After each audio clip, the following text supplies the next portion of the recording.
G'day everyone, how are you going today? It is so good to see you. In this episode, we're going to do something a little bit different. I'm interviewing a good old friend of mine over here, Wayne. He was a photographer for about 2 decades. What's really interesting is he has gone on the same sort of journey as me, photographing in the 80s, 90s, and in the noughties, and doing some really interesting stuff in photography that some people may have never thought about as a possible career as a photographer. Now, Wayne moved from photography, which is an industry that can be very tough to make a living from, and became a computer programmer. And now he codes for iOS devices and Android devices. And he's very successful at that in this day and age. So please join me as we have a little fireside chat with Wayne and his experience as a photographer through 2 decades.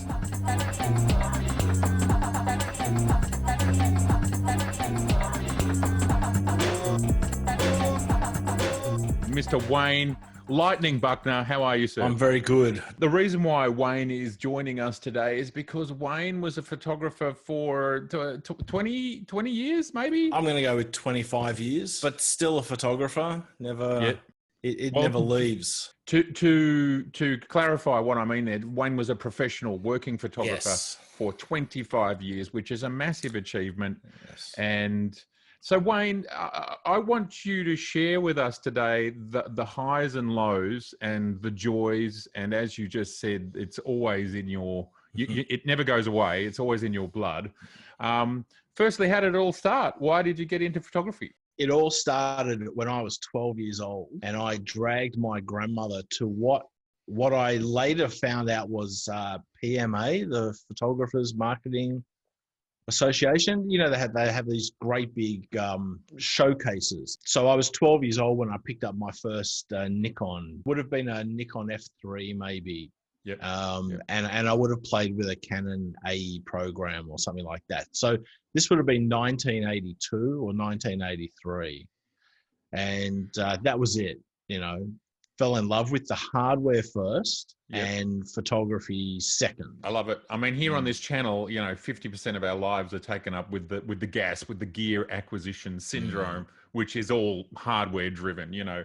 Obviously, when we get towards the end of our secondary schooling, people start to say, what do you want to do with your life, Wayne? And how did you decide to go the next step? Where did it all start? I really didn't know. There were so many different aspects to photography that, you know, landscape design, commercial, food, cars. I was probably 17, and I was in a graphic design class, and my friend at the time, he said, you know, they have photographers on cruise ships. So I rode away to all these cruise lines, and I get back a letter from a company in England called JAL Cruise. Yeah. And they ended up being my employers for sort of on and off the next 15 years. It took me 3 years. I was almost 20 when I joined my first ship, and it was through pure and utter harassment. And that was the beginning. Tell me about the photography life specifically. What were you doing as a photographer on a cruise ship? Because it's way more than just taking photos, way more. Well, that's right. And I would never have won that contract had I not have the experience that I had. So when I was 15, I started working in a camera store, and I worked there pretty much till I left for my first ship. When you join a ship, you need to do everything. And on that particular ship, it was still dip and dunk. We did not have a negative processor at the time. So what you're saying there is you were wet processing 36 rolls of film at a time on a mini lab on a cruise ship in some somewhere. Well, not a mini lab, dip and dunk. You're outside of my pay grade now, so explain it to me and to everyone else. What the hell's going on here? So on a silver roll. Yep. You would just, you know, like you would do for your black and white, your hand processing. Yeah, you got a little spool. You would spool them up, 36 rolls, put them in a basket. Wow. And then dip and dunk 36 rolls into dev, then into the stop, and then into the bleach, and then in, you know, and that would take about 40 minutes each process. How do you do that in the dark? Black. Well, you know where everything is. You get very used to it. Sure. How many rolls of film did you ruin just quietly? Who knows? Look, occasionally some rolls Some of them stick together in one day, depending on where you were. So if you're at the pyramids, you might get 200 rolls in that afternoon. Yeah. And, they need to be done by the next day or the day after. So that's very hectic, especially if you were dip and dunking. Tell us a little bit about the shooting experience. We'll move on from labs. The shooting experience on a ship. How do you make money? What's it all about? People coming off the ship, with the ship in the background. You might be on a beach. You might be on a tour. Get off the ship as fast as you were allowed to. You're not the only people there. There are 50,000 people at the pyramids in any one given day. So you would have to find your spot. And then, of course, there are local photographers in a lot of these places, and they don't like you being there. You take photos and then you put them up on walls, and then you've got to sell them. Yeah. So the faster you can do it, the better. If you can get it up there in a couple hours and they can see it, oh my God, that's from tonight. So tell us how you were trying to get a little bit more out of them. So because the photography concession, or whatever you call it, has nothing to do with the cruise ship. You're there. Let's say we rocked up at one particular location and it was pouring with rain and they couldn't get off the bus, or they wouldn't get off the bus. We might have been there 3 weeks before, or maybe a year before, and have these amazing shots of it in beautiful sunlight. From one image, you would make all different products. We made key rings, we made T-shirts, we did mugs. So answer me this, and this might be controversial, but you're out of the industry now. You'd print all these prints. What percentage of them went in the bin? A fair amount. Like more than we more than made our money. So we would put them in the recycler, Yeah. So I don't know what happened to them after that, but a lot of silver in those photographs. Overboard. And, overboard. No, I'm only joking. nothing ever went overboard. You would have good cruises where you would sell, 60 to 70% of them. You were getting a cut of because of Oh yeah, sales. we were all commission based. We had no salary; it was all commission based. So that was your incentive to work hard.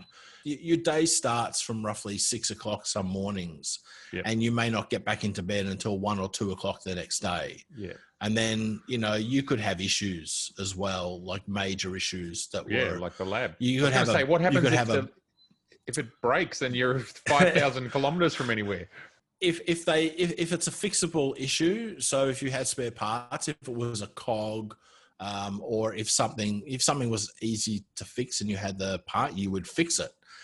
If it was something absolutely major, like a motor or something burnt or whatever, then that was it for the rest of the cruise, and you're just offline. Shut up and you were off. Yeah.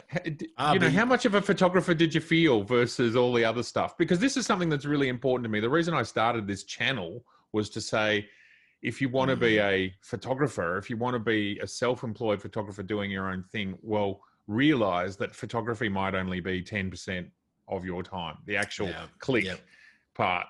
Look, on a ship, everything's a formula. You don't really get a chance to do something, and you don't have the time. So to sum up that 15-year period of cruise ships, or 18-year period, what's the paragraph that sums up the photographic experience, just the photographic part, and how much of an all-rounder that made you? You've got to be able to adjust.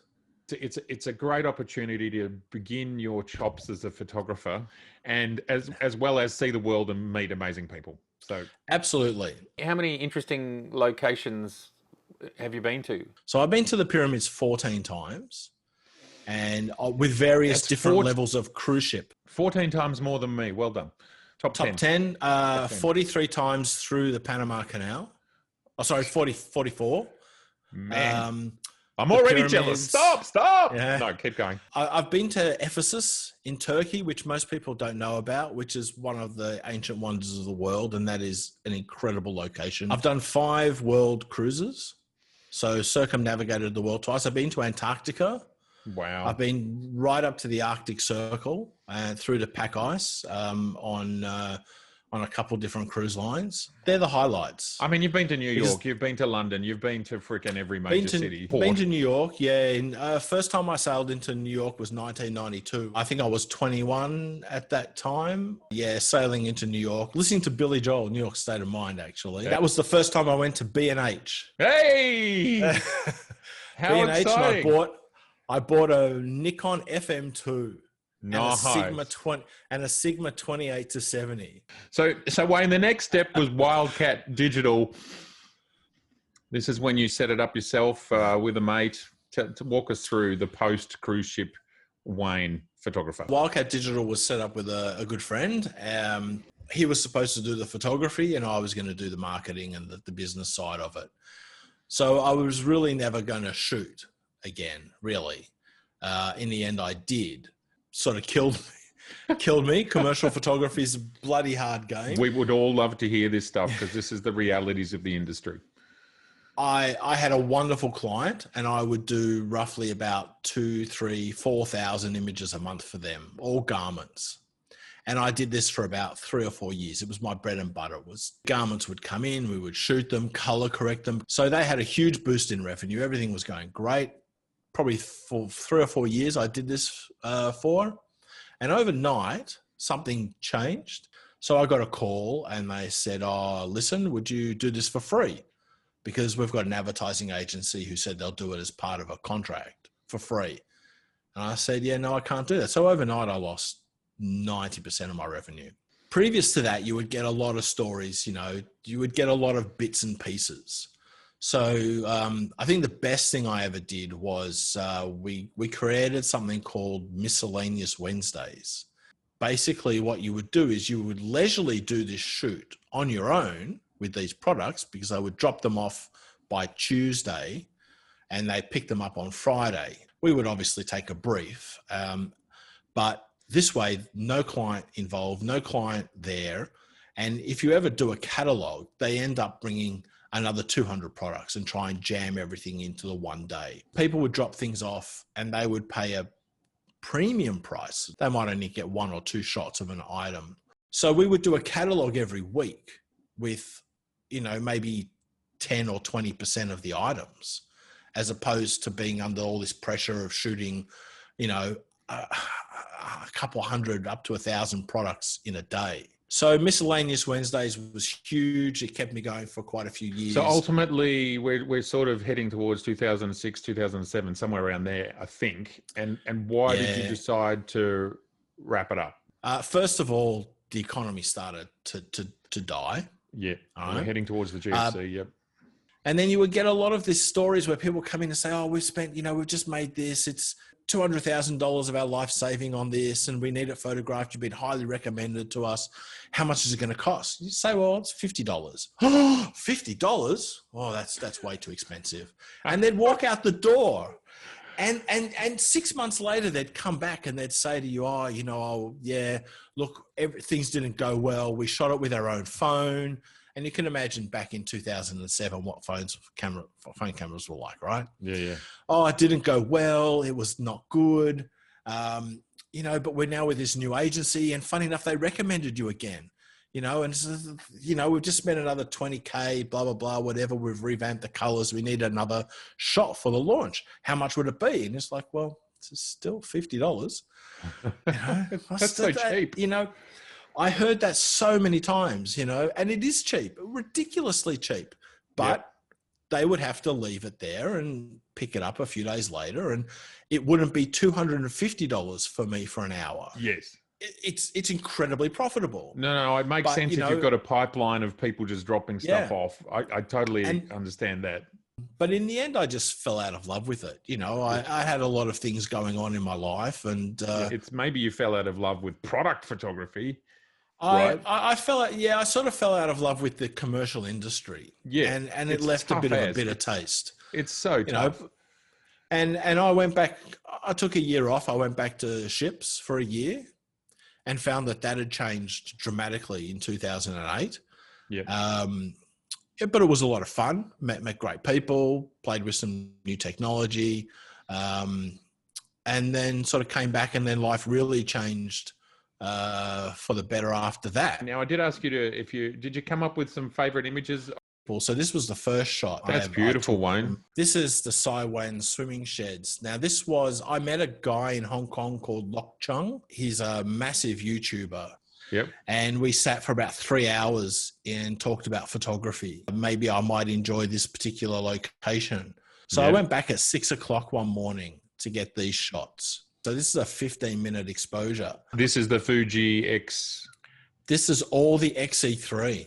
The way the sort of the fish skin is the same as the concrete underneath, and the scales are the same as the basket. You know, I mean, you just sort of fall in love with the shot. So this is Singapore. Now, this is one exposure of 2.5 minutes, 2 minutes 40 seconds. And there's no Photoshop in this. This is raw. This was using 9-stop graduated neutral density and a 6-stop graduated neutral density. Yeah, this was one of the winners, I think, for my trip. So this is a 4.5 minute exposure, roughly. Beautiful. And funny enough, next to me at the same location was a guy with a Leica, and his shots were not this good. So, well, it's not about the camera, Wayne. We know that. It's not about the camera. It's about the photographer. It's just a box. But we do all covet a Leica. I still covet a Leica. Me too. I would love to walk in and own a Leica. To sum it up, after somewhere between 15 and 20 years on cruise ships and 5 or 6 years as a landlubber running your own business, what does photography mean to you in 2020? It's a personal pursuit. You know, it's just me. It's personal. Looking back, what would you say to people? What advice would you give to someone who maybe wants to be a photographer today? Do it for the love of it. You know, there's a lot of kids out there selling their presets for Lightroom and, you know, making a little bit of cash. But listen, photography is a very expensive hobby, but make it a personal pursuit. You know, it's have a great job.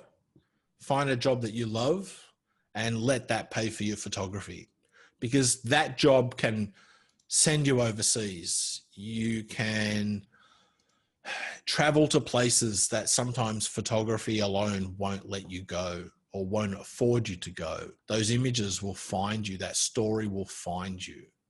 It's been amazing to share your journey. I feel like we could continue this conversation for another 3 or 4 hours, to be honest, because 20 years of photography is, almost 20 years of being a professional photographer is a very long time, and so much happens, and it's so hard to put it into one moment. But thank you so much for giving us the time. We need to go out shooting. I'd love to do it. We've never done that. We will do that, and we will record it. I built a whole rig where the iPhone's over here on one side hanging off a thing, and there were bits. Trust me, I could, but look, a camera operator would be helpful, just someone watching the live stream and making sure it's all still going, because there's a lot, it's a lot of technology to bring that to bear. But anyway, we'll get there. All right, Wayne. Well, thank you very much. Thank you, everybody else, for being here today. It has been so fantastic to see you and see Wayne.